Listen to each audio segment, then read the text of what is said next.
नमस्कार दोस्तों, साथी ज्ञान गंगा चैनल पर आप सभी का स्वागत है। दोस्तों, रावण एक बहुत ही विद्वान और महान पंडित था, जिसका डंका चारों दिशाओं में और तीनों त्रिलोक में बज चुका था। वह जिस चीज पर राज करना चाहता था उसको हासिल कर लेता था। दोस्तों, रावण इतना महान बलि था और इतना महान राक्षस था जो कि सब उन्हें मानते थे। रावण से देवता भी डरते थे और वो सभी ग्रहों को अपने बस में कर रखा था। कहा जाता है कि सीता हरण जब उसने किया तो शूर्पणखा का नाक कटने का कारण नहीं था। जब शूर्पणखा ने रावण से जाकर अपने नाक कटने की बात कही तो रावण उतना चकित नहीं हुआ जितना कि जब सीता की सौंदर्य के बारे में उसने सुना तो वह अपने आप में सोचने लगा कि अरे, मैं सीता को अगर पालूं तो बहुत अच्छा होता। सीता तो हमारे महल में होनी चाहिए। सीता के सौंदर्य पर रावण माता सीता का हरण किया था और रावण को कुबेर जी के पुत्र से श्राप था कि आप किसी पर स्त्री को इस महल में नहीं रख सकते हो। इसलिए रावण माता सीता को अशोक वाटिका में ले जाकर रखा था। दोस्तों, क्या आपको पता है कि रावण राम जी से पहले 4 महाबलियों से हार चुका था। इसमें सबसे पहले नाम आता है पाताल लोक के राजा बलि। राजा बलि से जब रावण युद्ध किया तो राजा बलि ने रावण को हरा दिया।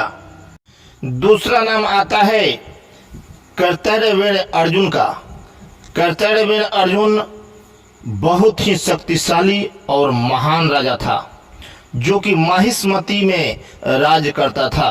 उस राजा से एक बार रावण बहुत महायुद्ध किया और उस युद्ध में कर्तव्यवीर अर्जुन परास्त कर दिया रावण को।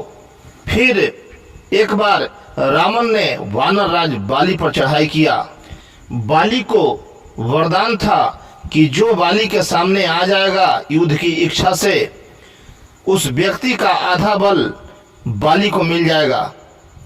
इस तरह बाली बहुत ही बलशाली हो जाता था और फिर किसी से बाली हार नहीं मानता। दोस्तों, रावण को इस बात की पता नहीं थी और वो बाली से युद्ध करने के लिए पहुंच गया।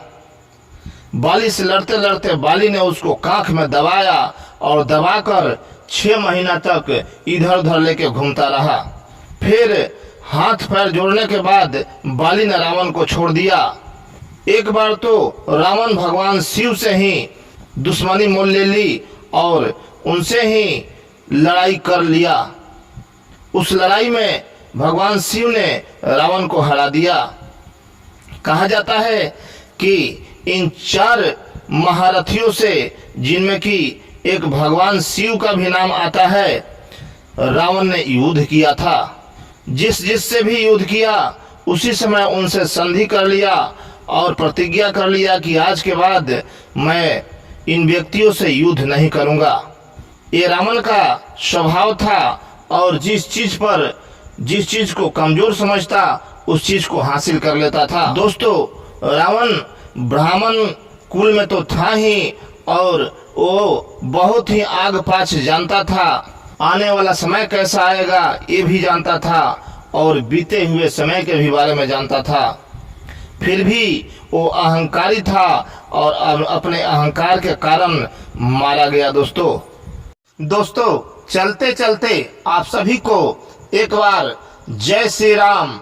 अगर आप हमारे वीडियो को देख रहे हैं तो मेरे चैनल को सब्सक्राइब कर दीजिए और बेल आइकन दबा दीजिए। दोस्तों।